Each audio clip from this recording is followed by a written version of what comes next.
All right, we have a special treat today, an exclusive interview with Dakota Dean, the lead singer and drummer for the seminal late 60s, early 70s folk rock band, Dakota Dean and the June Grass Boys.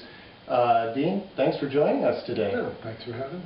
Well, let's take it back to the beginning, to the origins. You guys just exploded out of the wheat fields of North Dakota in 1969 onto the international stage.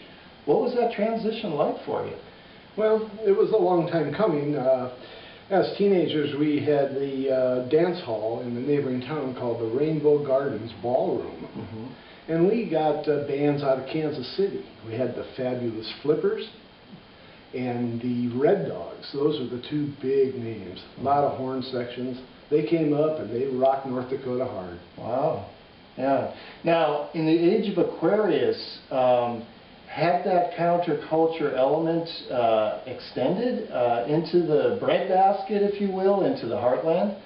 Well, there really was no culture whatsoever. Okay. There was a lot of farming. Okay. And a lot of pretty farm girls. Uh-huh. Well, I mean, 3 or 4, that's a lot when you're in a town of 250 people. That's quite a few.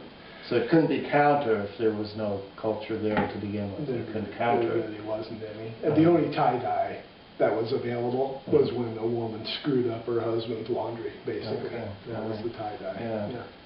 So when did you see your first tie-dye shirt? Well, I don't believe I saw one till I went in the Navy. Okay. Yeah, in 1971. I believe that's probably the first time. Right.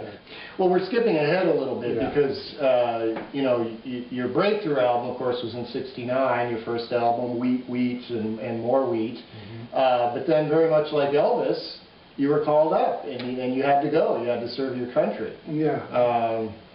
They really didn't allow me to sing in the military like they did Elvis. Uh-huh.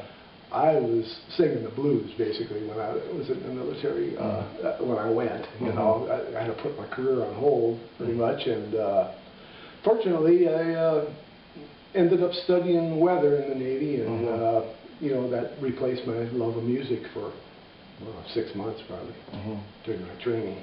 Well, it really influenced your first album when you came out of the military, of course, because, you know, the Thunderclouds over the Heartland, you know, with the Cumulonimbus, that was one of the more powerful album covers I've ever seen, actually. Yeah. Well, it was a toss-up between that and the Northern Lights, which we get in North Dakota, and also Mama's Clouds. I mean, you know, they say a lot. They do. Yeah. They do. You know, the origins of that word we all know. So, right. Yeah. Well, you know, speaking of album covers, you've graced us today with the jacket, the iconic jacket, and I know there's many stories behind that. You wore it on all the early album covers. You took it on tour. Yeah. Tell me a little bit about where that came from. Well, my brother Gary was in Vietnam, and he had bought 2 of them, one for me, one for him. His was brown, mine's green. And it's made from water buffalo, and he sent it home, and I didn't take it off for a couple of years after I got it. I was pretty seriously letting my freak flag fly, you know, if you understand what I'm saying. Yeah, I've heard that phrase before. And so, you know, you wore it on tour, you wore it on the album covers. It's probably going to be in the Hall of Fame, don't you think, someday, basically? I would hope so. Yeah. I'm sitting a little bit close to the fire right now, and I hope I don't stain it with this left arm. Right. It's so close there, you know, because, you know, it could get a little hot here, but I don't take it off that often. We do want to be careful about that.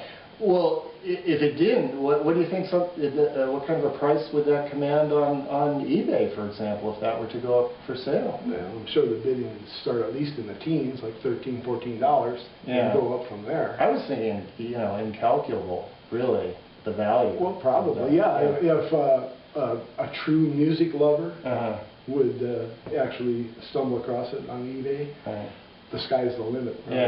Yeah, because the amount of mojo that's in that, it's never been washed, Right. I can wring the mojo out of it. Look, Yeah. there's some mojo. Right. It came right out. Yeah. It's full of it. Yeah, I think I can catch a little of that, yeah. Yeah.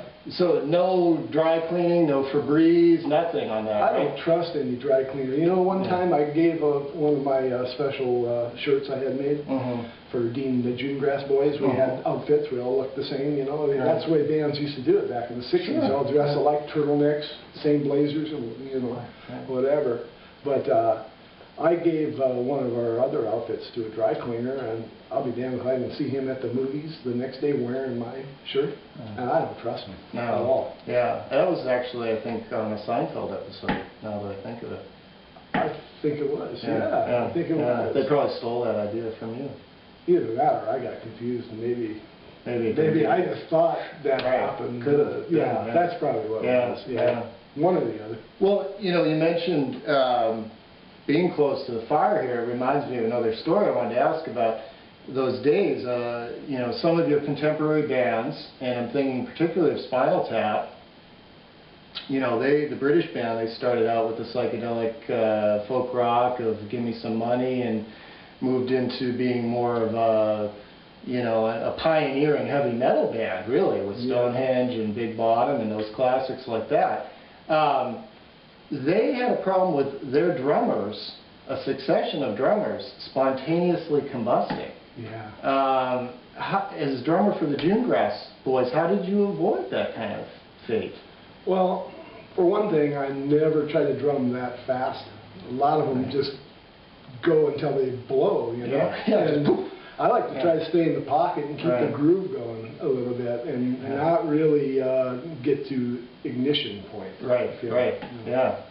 That sounds prudent. Well, you mentioned your mother earlier, and I meant to ask you, you know, I understand that your mommy served in the wax in the Philippines in World War II, and so I wondered what it was like for you to go back there the first time you landed at the Manila airport, probably in 69, 70, you know, and you look out the window of the plane and they just, the throngs of fans there. Did you think about your mother at that time, or what was going through? Not that much, because first thing I saw when I got off the plane was a Filipino band singing Creedence Clearwater. Is that right? Oh my God, was that hot? Yeah, it was good. Were they all women, or? No, it was. Oh, so you didn't mean hot in that sense? No, I mean, just, they were on fire. Okay. You know, rolling, they had it down. Yeah. I mean, every little nuance. It was that was a little bit more like Tina Turner right there than folk. I get confused because, you know, I do like me some Tina. You like them both. I like me some Tina, and I love me some John Fogerty. So, yeah, it's a tough call there. They're both going. Yeah.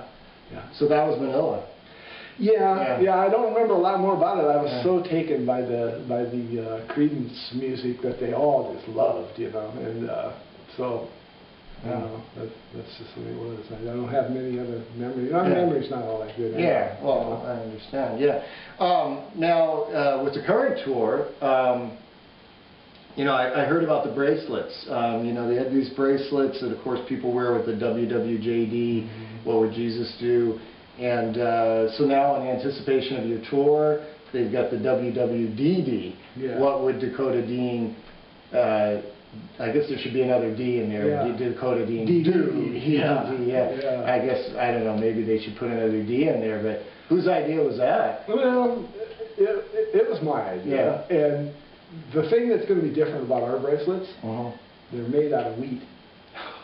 And so it says North Dakota all over it. And So is it like strands of cooked pasta, or is it? No, it's woven raw wheat. Oh, it's raw. So like if you were like lost in the forest or something, and somehow or another you could chew that bracelet and probably sustain yourself for 48 hours or something. It could rescue you, or you could, get out. Get a little nutrition out of it. Right, and it says North Dakota all over it. Yeah. You have a wheat bracelet, come on, there's no confusion there. Well, that's like a full meal deal. You know, you've got the music and the sustenance, and, you know, a fashion statement, really. Yeah. You got all three things going there. That's what we call rolling on the river. That's going to be an exciting tour. Yeah. So where's your first stop? Where should people check you out? Well, we're going to we're going to start our tour in Belle Fourche, South Dakota. Belle Fourche. Belle Fourche. That sounds like a French influence on that town, maybe. It probably is. Yeah. I'm hoping. Yeah. And then we're going to hit, I believe, Harvey, North Dakota, Carrington, North Dakota, Bowden, all the big stops. Yeah.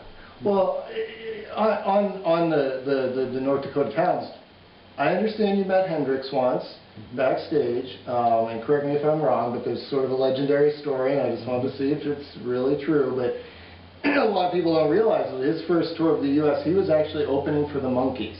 People think that's a joke. It's not a joke. It really was. It was one. Hey, we're the Monkees. Yeah, it was one of those crazy pairings before they really knew what Jimmy was all about. Wow.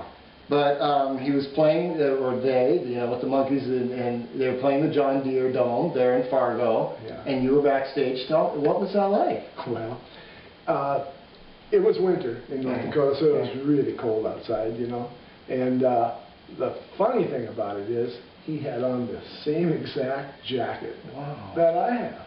Same color and everything. Wow.